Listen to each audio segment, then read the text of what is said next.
Ah, rien de mieux qu'un petit café au boulot le matin. Où j'en étais déjà? Oui, 10 heures, réunion avec les investisseurs en 1N82. Où j'ai laissé cette foutue loupe? Je peux pas leur montrer mes nanoparticules d'oxyde de zinc sans cette loupe. Ah, elle est là-bas. Je suis sûr que ma crème solaire va faire un carton. Ah, mais vous êtes déjà là? Vous avez donc entendu que je voulais vous présenter des nanoparticules.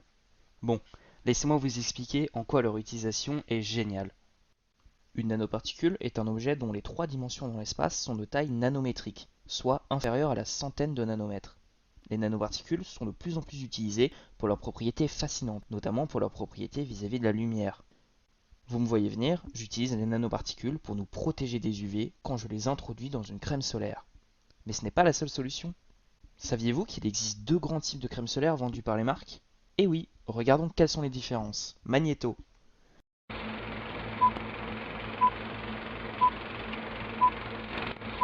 Bonjour à toutes et à tous. Donc à travers ce magnéto, on va essayer de chercher à comprendre quelles différences majeures existent entre les crèmes solaires chimiques et les crèmes solaires physiques. Donc on s'imagine être dans une plage paradisiaque, en train de savourer notre meilleur cocktail et en train de se bronzer sous un soleil assez intense. Et dans ce cas-là, le bronzage est plutôt satisfaisant au bout d'un certain temps. Sauf que lorsque celui-ci euh, est exposé, lorsque ce jeune homme est exposé à à des temps d'enseignement assez longs, on voit que la couleur et surtout le bronzage devient de plus en plus intense jusqu'à potentiellement faire mal à l'individu considéré. Et dans ce cas-là, il s'avère être très dangereux euh, pour l'organisme d'être exposé très longtemps sans avoir une protection contre ces rayons lumineux qui sont des rayons UV, euh, et donc, du coup, il est nécessaire de se protéger. Pour cela, on utilise des crèmes solaires. Donc, il en existe deux sortes, des crèmes solaires chimiques et des crèmes solaires minérales. Leur manière de s'imprégner dans la peau n'est pas la même. Pour la crème solaire chimique, comme on le voit à travers ce modèle, elle est imprégnée à travers l'épiderme, alors que pour la crème solaire minérale, celle-ci est à la surface de la peau sans être euh, imprégnée à travers l'épiderme. Voilà. Donc une première différence notable entre ces deux crèmes solaires. Lorsqu'elle est déposée sur la peau et que l'on l'étale, l'effet est immédiat pour la crème solaire minérale et donc du coup, on voit que les rayons lumineux euh, qui arrivent sur la peau sont directement réfléchis et dans une certaine mesure sont également absorbés. Donc un mode d'action qui est assez différent de la crème solaire organique. En effet, lorsqu'elle est étalée sur la peau, il faut environ attendre 30 minutes avant d'être exposée au soleil.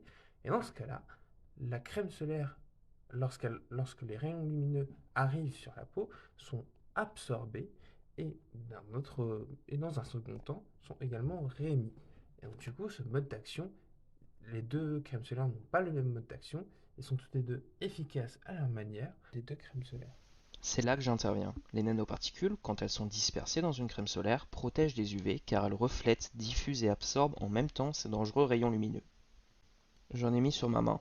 Venez voir de plus près. Vous voyez ces billes blanches? Ce sont des nanoparticules d'oxyde de zinc, ZNO, contenues dans ma crème solaire. Regardez comment elles affectent un rayonnement UV, nocif pour notre peau.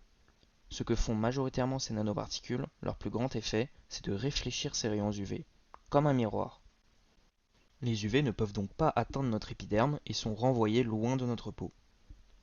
Mais ce n'est pas la seule option. Si un rayon UV n'est pas réfléchi, il peut être diffusé par la nanoparticule. Alors, il y a des rayonnements atténués renvoyés dans toutes les directions de l'espace. Cette diffusion est encore plus efficace que les nanoparticules sont petites et que les UV sont énergétiques. C'est la diffusion de Rayleigh pour les nanoparticules. La dernière réaction possible est l'absorption des UV par la nanoparticule. Cette absorption excite les électrons de valence des nanoparticules et l'énergie des UV est dissipée par réémission ou thermiquement. C'est exactement la même chose que pour les écrans solaires chimiques. Attention, ces trois phénomènes, la réflexion, la diffusion et l'absorption, se déroulent en même temps, ce qui rend la crème solaire encore plus efficace. Regardez donc ce que ça donne avec tout en même temps. Avec ça, vous êtes protégé. Pour finir, la taille des nanoparticules a son importance. En effet, plus les nanoparticules sont petites, plus la dispersion est efficace. Pour une masse donnée de ZNO, plus les particules sont petites, plus elles sont nombreuses, donc plus étendues sur la peau. La surface effective est plus grande et la crème solaire est plus efficace. Cela permet aussi à ma crème d'être plus fluide, moins visible et plus facile à étaler sans traces blanches.